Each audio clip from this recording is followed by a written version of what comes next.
A lonely widow sheltered Hell's Angels during a flash flood. What came at dawn helped her heal. Hello everyone. Before we begin today's story, I have a small favor to ask. Please hit subscribe and turn on the notification bell so you never miss our channel's new videos. It's quick, free, and the best way to support us in bringing you more dramatic stories. Your support means the world to us. Where are you watching from? Drop your city or country in the comments below. Thank you very much. Please, I don't have $4,000. I just need the porch safe enough to get through tonight, Lily Rourke said, her fingers locked around the wet rail that no longer held straight. The fallen oak had crushed the left corner of her porch roof, split 2 support posts, and pinned a mess of broken branches across the only clear path to her front steps, while frost lifted from the mud around her boots and the cold bit through the sleeves of her faded flannel shirt.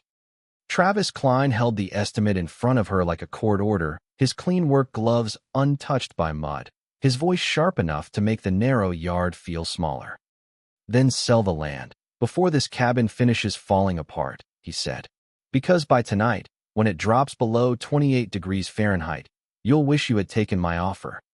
Lily looked past him at the torn shingles, the exposed rafters, and the dark hole where wind pushed into the porch ceiling, and for 1 second her face carried the look of a woman who had given away her last warmth to strangers and now had nothing left. Then heavy boots moved inside the cabin. The door opened behind her. Long shadows stretched over the busted porch boards, and Mason Hawthorne Bell stepped out first, a broad white biker of 58, with a gray beard, a long scar carved down his right cheek, and the slow authority of a man who never needed to rush to be dangerous. 9 Hell's Angels brothers followed him in silence, filling the doorway and the small front room behind it, their denim cuts and road-worn leather dark against the firelight. Mason looked at the $4,000 paper, then at the oak, then at Lily. He moved the estimate aside with 2 fingers. "Ma'am," he said quietly, "you fed the wrong people if you expected us to watch this happen." Only hours earlier, before dawn turned the yard into a frozen wreck, Lily had almost not opened the door. The flash flood had swallowed the low forest road 3 miles from the county bridge, and rainwater had rushed past her cabin hard enough to carry fence rails, pine needles, and gravel into the ditch by the porch.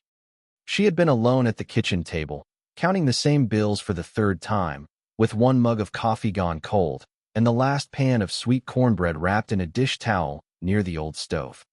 Since her husband's death, the cabin had become both shelter and reminder, every board holding a memory she could not afford to repair. When the 10 riders appeared out of the storm, soaked, mud-streaked, and headed toward flood relief work farther downstate, she could have kept the bolt turned. Instead, she opened the door. Mason had stood on the threshold, rain running from his beard, scars shining pale across his cheek, and asked if they could stand inside until the road dropped enough to pass. He did not push. That mattered. Lily let them in, pointed to the boot mat, and told them the coffee was weak, but hot enough to help. The brothers wiped their boots, kept their distance, and spoke only, when spoken to, as if they understood that a lonely woman's house was not a roadside shelter to be claimed. She cut the cornbread into 10 uneven pieces, then made herself pretend she was not hungry, while the fire worked color back into their hands. Mason noticed anyway, broke his piece in half, and set part of it on a napkin near her elbow, without making a performance of kindness. Around the stove, beneath the smell of wet wool, coffee grounds, and pine smoke, Lily told only pieces of the truth. The funeral costs, the roof patch she had delayed, the generator that worked when it wanted, and the long winter coming faster than money. She never asked them for help. That was why Mason remembered every word. Travis Klein's eyes moved, from Mason's scar to the 9 men behind him, then back to the paper in his own hand, as if the math had changed, without anyone saying it out loud. Lily stayed near the warped porch rail, still caught between the shame of needing help and the terror of losing the only place that still carried her husband's name on county records. The narrow yard gave nobody room to pretend. The fallen oak filled the space, from the mud-packed driveway to the broken porch corner, its limbs tangled in the gutter, its trunk thick as a feed store barrel, its torn bark shining, with sap in the cold morning light. Travis lifted his clipboard higher, trying to turn printed numbers into authority. "This is emergency work," he said. "A tree this size, roof exposure, flood damage, access issues, disposal fee. $4,000 is fair." Mason did not look at the clipboard first. He looked at Lily. Her cheeks were pale from the cold, her hair still damp at the ends from last night's rain, and her hands carried flour dust that had settled into the cracks of her knuckles after she cut the last pan of cornbread for men she had never met. She had given them shelter when the forest road disappeared under floodwater. Now a stranger was pricing her fear by the hour. Mason stepped down from the porch onto a flat stone half sunk in mud, moving with the slow care of a man who understood weight, balance, and the danger of wet ground. Behind him, the brothers spread wider without speaking. One stood near the driveway, one near the side path, two beside the porch steps, and the rest remained close enough that Travis could feel the shape of them without being touched. It was not a threat. It was a wall. Lily remembered the night in pieces, while the morning held still around her. The riders standing in her kitchen, with rainwater dripping from sleeves, the old cast-iron stove burning down to a red bed, the smell of coffee grounds and sweet cornmeal. Mason asking whether the county road had a washout past mile marker 12, and her own voice answering more than she meant to answer.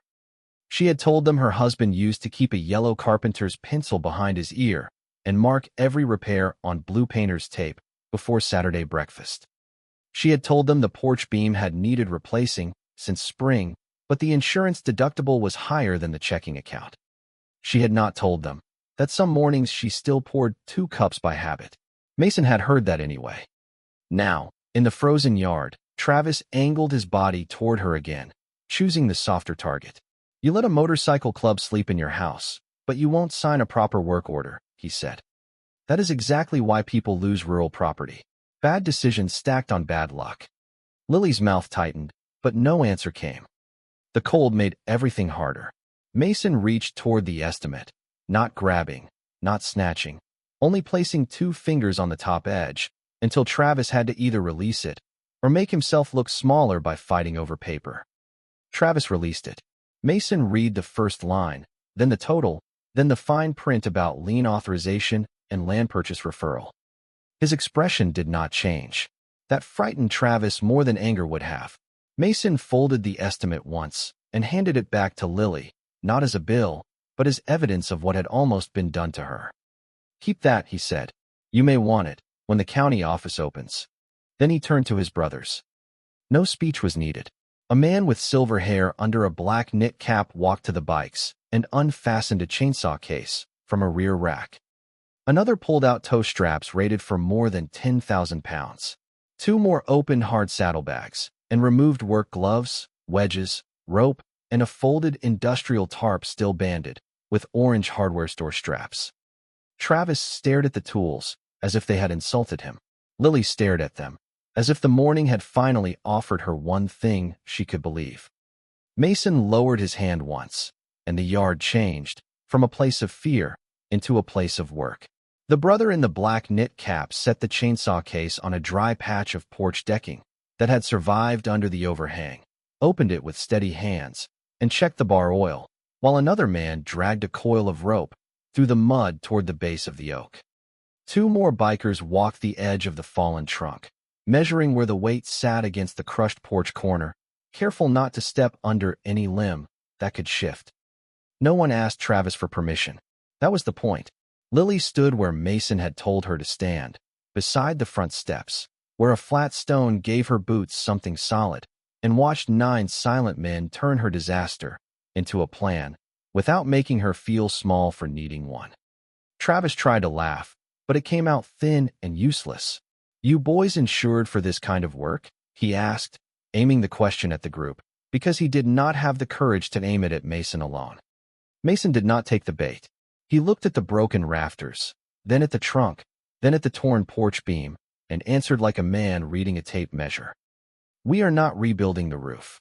We are taking pressure off the structure, clearing access, and weathering the opening until she can call a licensed roofer."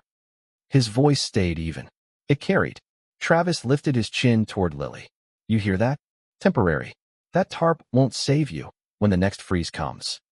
Lily pressed the folded estimate against her coat, feeling the damp paper soften beneath her fingers, and for the first time, that morning she did not answer him with panic. She looked at the tools instead, the 10,000-pound toe straps, the orange wedges, the leather gloves, the heavy tarp still folded clean, the roll of contractor-grade plastic one brother had pulled from a saddlebag, and the battery lantern set on a porch step because the dawn light still sat low behind the trees. These were not promises. These were objects. Mason stepped closer to the oak and pointed to 3 places along the trunk. The brother with the chainsaw nodded. Another man looped rope around a limb, as thick as a fence post, and 2 men took position near the Harley parked at the edge of the muddy drive, where a compact winch was already being secured to a rear cargo rack and anchored with a heavy strap around the base of a pine near the driveway.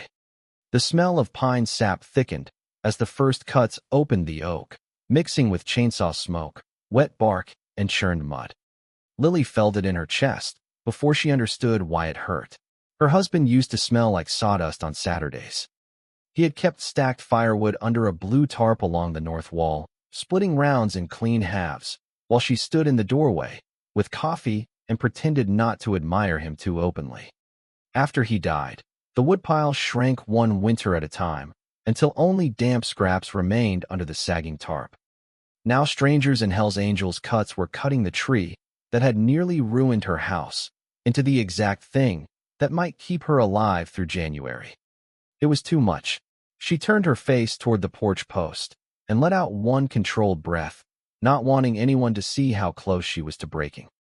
Mason saw anyway, but he gave her the mercy of not naming it. Lily, he said, keeping his eyes on the work. You got a place around back where rounds can sit off the ground. She nodded toward the side wall. There are 2 old pallets behind the propane tank. My husband used them for firewood. Mason turned his head, and 2 brothers moved before he spoke another word. The wall obeyed quietly. Travis's boots sank half an inch deeper into the mud as the first section of oak rolled free from the porch rail, guided by rope, wedges, and 4 sets of gloved hands. The damaged beam lifted just enough for the crushed boards to settle without tearing farther into the roofline. Mason studied the opening, then looked back at Travis. For $1,000, he said, almost to himself. Travis's jaw tightened. Mason did not smile. For panic. The brother with the chainsaw waited until the winch line held steady. Then Mason raised 2 fingers, and the first heavy cut began biting through the oak from the safe side, sending pale sawdust across the mud like ground meal from a country mill. Nobody spoke over the work, unless Mason gave a short direction, and even then his words stayed plain, measured, and necessary. Hold the line. Watch the beam. Ease it left. The Hell's Angels moved like men who had spent years understanding one another, without conversation, passing wedges hand to hand, bracing boots against slick roots, guiding each section of trunk away from the porch with patience instead of force. Brotherhood did not need a speech. It had rhythm. Lily stood near the stone step, with the folded estimate pressed flat beneath one palm, watching the difference between people who perform concern and people who carry weight. Travis Klein kept shifting beside his white utility pickup, checking his clean gloves, then the mud on his tires, then the line of bikers working around the oak, as if he were waiting for one mistake to make him useful again. The mistake never came. One brother carried cut rounds toward the side wall 2 at a time, his shoulders bent under the weight. Another set 2 old pallets behind the propane tank, so the wood would sit above the wet ground. A third cleared broken limbs from the footpath and stacked them by size near the ditch. Mason stayed close to the damaged porch corner, his scar pale against his weathered cheek, his eyes following the load on the roofline more than the men. He did not hurry. He made the morning obey. Lily had seen men rush before, especially after floods, when county roads washed out and strangers arrived, with business cards, bright logos, and words designed to sound like rescue. Her husband had hated that kind of urgency. He used to say that a house tells you where it hurts if you stop trying to look important long enough to listen. That memory settled into her as Mason knelt beside the cracked porch beam and brushed mud from the wood grain with one gloved thumb, studying the split before he let anyone move the next section. For a moment, the work around her became more than cleanup. It became proof that her husband's way of seeing things had not vanished completely. The cabin was still damaged, the roof still needed a licensed roofer, and the bank account still sat thin enough to frighten her, but the morning had changed shape. It was no longer only a bill. Travis tried again, softer this time, because the harder voice had failed. "Lady, they leave today," he said, keeping his eyes on Lily. "When they ride out, you are the one stuck here, with a half-covered roof, a dead furnace, and a county office that will send you straight to voicemail." Mason did not turn around. One brother near the driveway paused just long enough to look at Travis, then went back to coiling rope. The silence made the words fall into the mud with everything else that had been carried there by the flood. Lily looked toward the side wall, where the first neat stack of oak rounds had begun to rise against the cabin, and she remembered the empty wood rack from last winter, the night she had slept in 2 sweaters because the stove had gone cold before morning. A practical kind of hope can hurt when it arrives after you have trained yourself not to expect it. Mason stood, wiped sap from his glove onto a scrap of bark, and pointed toward the porch edge, where the trunk still pinned the crushed railing. The winch line tightened by inches. 4 men steadied the limb. The next cut opened cleanly, and the weight shifted away from the house instead of deeper into it. Lily saw the roof corner lift a fraction, not enough to call repaired, but enough to breathe. Travis saw it too. His mouth hardened, and his clipboard lowered against his thigh. The disaster he had planned to sell was becoming labor, firewood, drainage, and shelter. The price was losing its power. Mason finally looked at Lily, not with pity, not with performance, only with the steady respect of a man who knew she had opened her door before she knew anyone would return the favor. "You still have that blue tarp your husband used?" he asked. Lily nodded toward the back wall, torn at one corner. Mason looked to the brothers. 2 men moved at once. No one needed more. 2 brothers came back from behind the cabin carrying the torn blue tarp, and Lily felt the past follow it into the yard. The tarp was faded along the fold lines, stained with old leaf marks, and split at one corner, where her husband had patched it once, with silver tape from the hardware drawer. Mason took it from them, ran his thumb along the tear, and gave a single small nod toward the porch roof, not because the old tarp would solve the problem, but because it told him what kind of woman had been surviving here, and what kind of man had once tried to keep this place ready for winter. He did not make a speech over it. He set it aside with care. The industrial tarp came next, thick, dark, and heavy enough that 4 men had to spread it across the mud before folding it for the climb. The cabin's damaged corner sat maybe 12 feet above the ground, but the broken porch boards, slick railings, and exposed rafters made every step matter. Mason looked at the angle, then pointed to the nearest Harley, the porch post, and the oak stump in that order. The brothers understood. 1 man anchored a rope around the stump, another secured a line, threw a reinforced rear rack on the nearest Harley, and braced it, with a heavy strap around the base of a pine. 2 cleared loose branches from the porch deck, and the rest continued cutting rounds from the trunk until the weight near the roof dropped section by section. Travis stood beside his pickup, with his clipboard tucked under one arm, trying to look patient, but patience had never been his tool. Pressure had been his tool. Fear had been his ladder. Both were being taken away from him without a raised voice. "You people think a tarp and some firewood fix structural damage?" he asked. Mason kept his eyes on the roofline. "No." One word. It landed clean. He checked the broken beam again, then spoke to Lily, without turning Travis, into the center of the morning. "This buys you dry time, safe access, and heat. Then you call the county office, your insurer, and a roofer with a license number you can verify." Lily nodded, gripping the porch post, as if it were the only thing keeping her standing. The words did not flatter her. That was why she trusted them. A flatterer tells a desperate person what sounds easy. Mason was telling her what came next. The work pressed on. A brother with gray hair and a narrow face carried cut oak rounds to the pallets behind the propane tank. stacking each piece bark out, so air could move through the pile. Another used a shovel from Lily's shed to carve a shallow drainage channel away from the porch, guiding muddy water toward the roadside ditch instead of letting it pool beneath the foundation.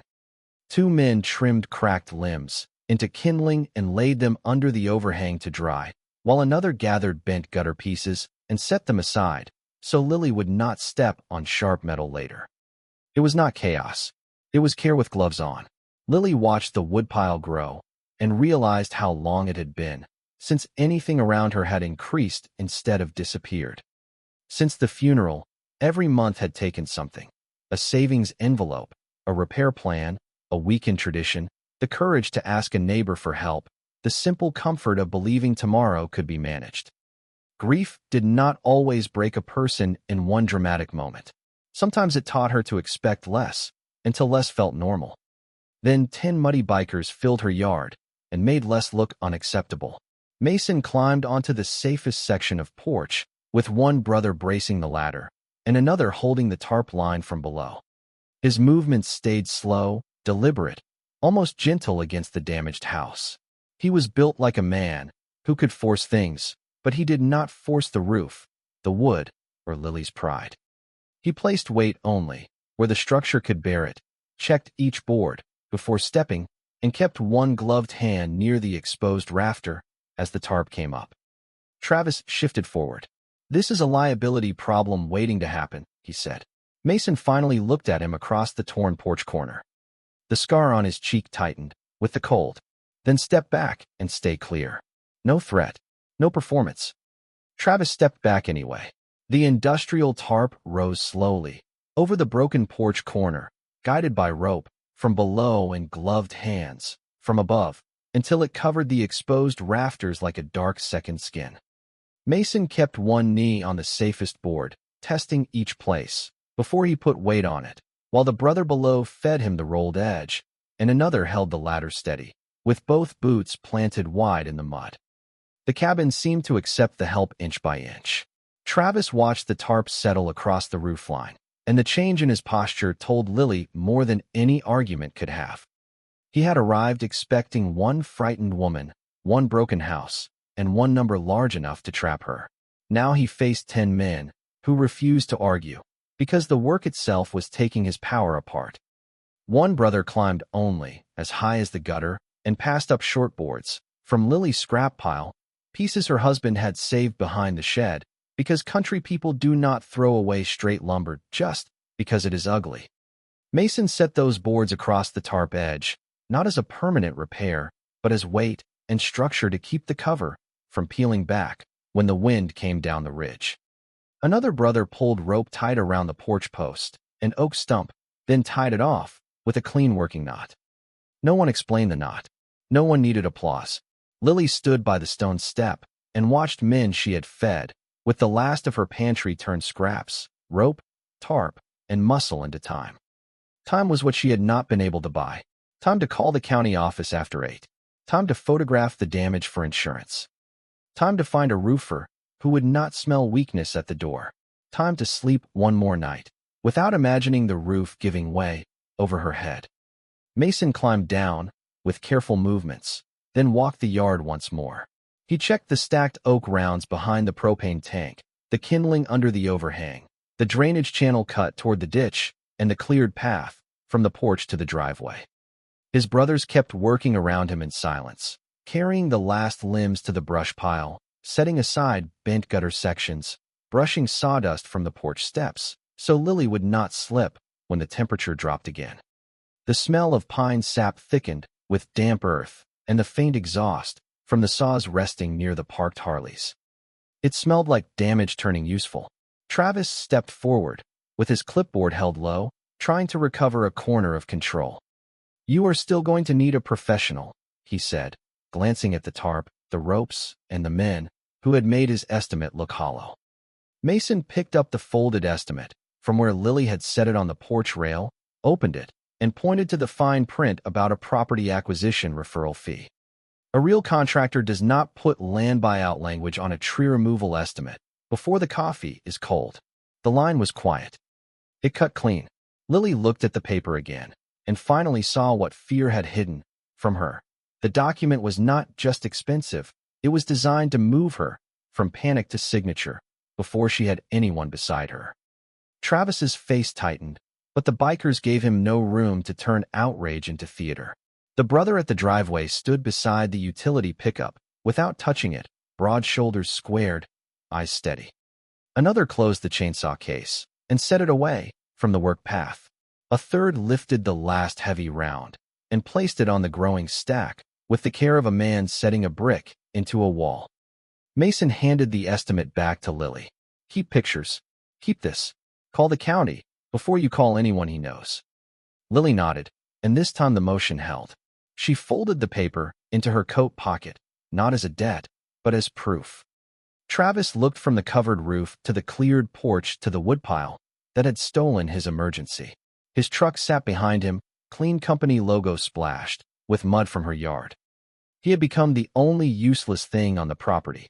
Travis remained beside his pickup while the last section of oak came off the porch, and for the first time since he arrived, Lily saw him without the shape of authority around him. He was just a man with clean gloves, a muddy truck, and a price that no longer matched the morning. Mason walked the cleared path once, slow from the porch steps to the driveway, testing the mud with the edge of his boot, checking where Lily would carry groceries, firewood, and mail when the temperature dropped after sundown. Behind him, the brothers kept the work moving, without a single wasted gesture. One gathered the smaller branches into two clean piles, one for kindling and one for brush disposal. Another split several shorter rounds, with a camp axe pulled from a leather tool roll strapped behind one Harley seat, laying the pieces bark side down beneath the overhang so they could dry enough for the stove. Two men dragged the heaviest trunk sections toward the side wall, with rope and shoulder strength, careful to keep them off the propane line and away from the old meter box. Every motion answered a problem. Lily followed with her eyes, taking inventory of things she had not dared to imagine an hour earlier. A clear path, a covered roof corner, drainage running toward the ditch, stacked oak raised on pallets, and men who did not ask her to repay dignity with submission. Travis tried to step back into the center, looking at the woodpile, the tarp lines, and the cleared ditch, searching for one weakness he could still sell back to her. Mason looked toward the ridge, where bare branches held beads of freezing water, and the county road disappeared through gray timber. He did not give Travis the argument he wanted. Instead, he lifted a pencil from Lily's porch shelf, the yellow carpenter's pencil her husband used to keep there, and wrote 3 short notes on a scrap of cardboard from the tarp packaging. County emergency management, licensed roofer, insurance photos before cleanup. He handed it to Lily. These 3 first. That was all. The brother with the black knit cap took photos of the roof damage from the ground, with Lily's permission, then photographed the fallen oak before each cleared section was moved too far from where it had landed. Another man placed the folded $4,000 estimate on the porch rail beside a small rock so it would not blow into the mud. It became part of the record. Travis saw that and stiffened. Paper had been his weapon. Now paper was turning against him. Lily put the cardboard note inside her coat pocket and felt the carpenter's pencil mark rub against her thumb. Her husband had written measurements on porch boards, that way, plain numbers and short words, because he believed panic made bad repairs, and good repairs began with what could be known. She had forgotten that. Grief had made every problem feel endless, because she had been facing all of them alone. Here, under a 31 degrees Fahrenheit morning sky, the problems were being cut into sections small enough to move. The brothers did not fix her life.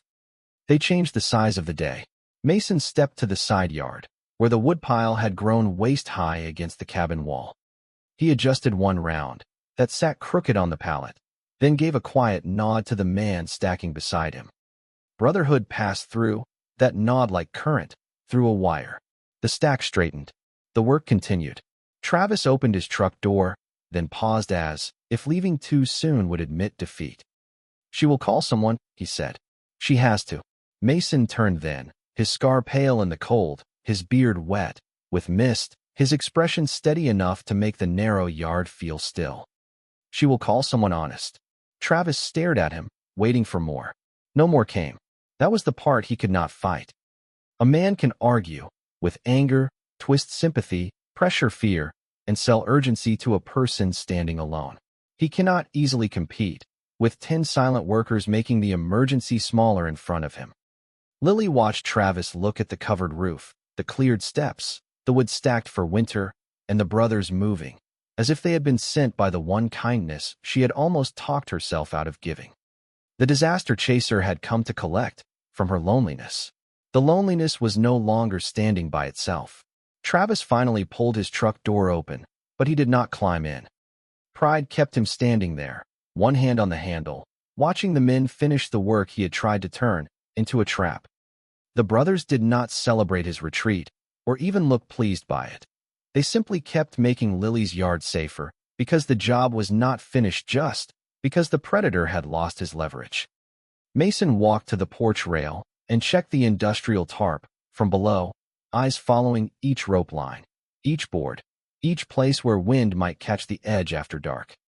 He lifted one hand, and the brother on the ladder tightened the corner another inch, then secured it to the porch post with a second knot. The tarp pulled flat across the exposed rafters. The opening was covered. Lily stood a few feet away, coat sleeves damp, boots filmed with mud, and for the first time, since the oak came down, she could look at the roof without seeing the whole cabin dying in front of her. Travis saw that too, and it made his voice turn colder. He looked at the covered roof one last time, but there was nothing left in the yard that still belonged to his price. Mason did not answer him. He stepped past the porch and pointed toward the ditch, where floodwater had carried leaves, gravel, and branches into a thick dam against the culvert. 3 brothers moved at once, with shovels, a rake, and gloved hands, clearing the blocked mouth, so runoff could leave the yard instead of pooling under the porch again. The answer was not spoken. It was drainage. Travis looked smaller beside his own company logo, a man selling emergency, while other men solved the conditions that made one worse. Lily watched the ditch open, muddy water moving away in a slow line, and thought of all the times she had believed survival meant enduring whatever came next. Mason's kind of help was different.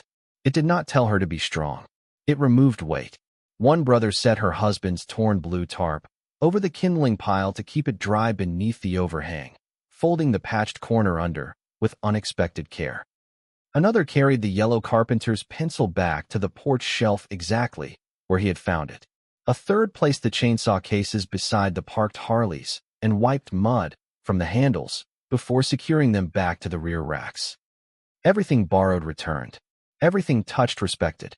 Travis climbed into his truck at last, but the engine stayed quiet for several seconds, while he looked through the windshield at Lily. His face no longer held command, it held calculation.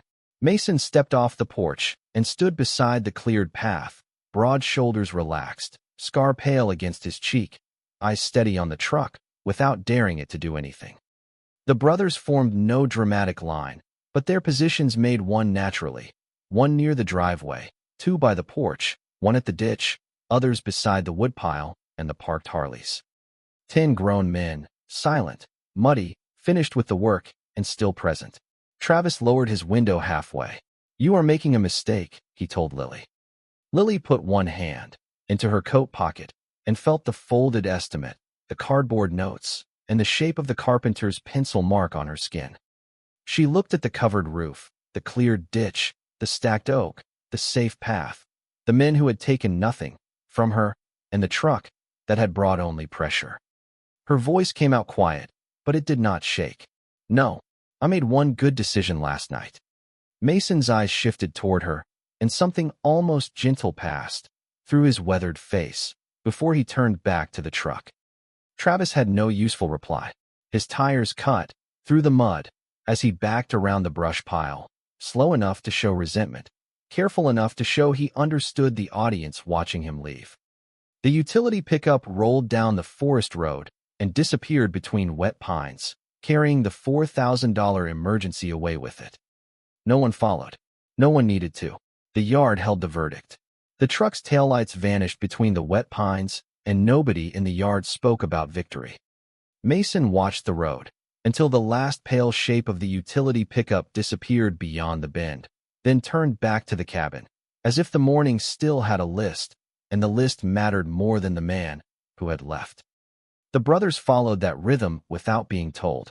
One carried the last brush pile farther from the porch, another reset the rake against the shed wall, and two men dragged the final thick section of oak toward the pallets behind the propane tank, rolling it carefully so it would not tear the softened ground around the meter box. Lily remained near the front steps, holding her coat closed, with one hand, the folded estimate, and cardboard notes tucked inside the pocket like documents from a life that had almost gone another way. The cold still sat around 31 degrees Fahrenheit. The roof still needed a real repair, and the cabin still carried the marks of floodwater and loss, but the yard no longer looked abandoned to whatever wanted to take it. Mason walked to the woodpile and studied the stack, then shifted one heavy round until the row sat level. A brother beside him placed kindling beneath the patched blue tarp, folding the torn corner under the way Lily's husband once had. Nothing was said about that. It was enough that she saw it. She stepped onto the cleared path and crossed the mud slowly, testing the ground with each boot, then stopped beside the porch, where the industrial tarp held tight across the damaged roof corner. The dark cover was not beautiful, and the boards weighting it down were rough, mismatched scraps from behind the shed, but it kept the exposed rafters out of the morning air and turned a wound into something manageable. Mason took off one glove, pulled the yellow carpenter's pencil from the porch shelf, and laid it across the cardboard notes, so Lily would not lose it. Photos first, county second, roofer third, he said. She nodded. This time she did not need him to repeat it. Inside the cabin, the old stove waited, with enough embers to take another split, and beside the wall outside, a winter's worth of oak had begun to rise from the tree that almost broke her house. Lily looked at the men preparing to leave, the mud on their denim, the sawdust on their sleeves, the quiet way they returned every tool to its case and every borrowed thing to its place. She wanted to offer money, but the idea felt wrong before it reached her mouth. Instead, she went inside, filled the dented enamel pot with the last week coffee, and brought out 10 small pours in mismatched mugs from the cupboard. Mason accepted his without ceremony. The others took theirs one by one, standing in the narrow yard among cut branches, wet rope, and pale curls of fresh wood. No toast, no speech, just warmth passing from hand to hand. When the mugs were empty, Mason set his on the porch rail, then looked once at the covered roof, once at the woodpile, and once at Lily. "Lock the door behind us until daylight settles," he said. The brothers mounted up in sequence, their Harleys loaded again, with straps, saw cases, rope, and mud-marked tarps fastened tight across rear racks and saddlebags. Lily stood on the porch as they pulled away toward the flood route they had never stopped riding toward, their taillights slipping deeper between the wet pines, while she turned back to the stacked oak, picked up the yellow carpenter's pencil, and marked the first piece of cardboard with the county office number as saw exhaust thinned into the cold dawn air. This story is a fictional narrative created for entertainment, reflection, and educational purposes. Any resemblance to real people, places, or events is purely coincidental.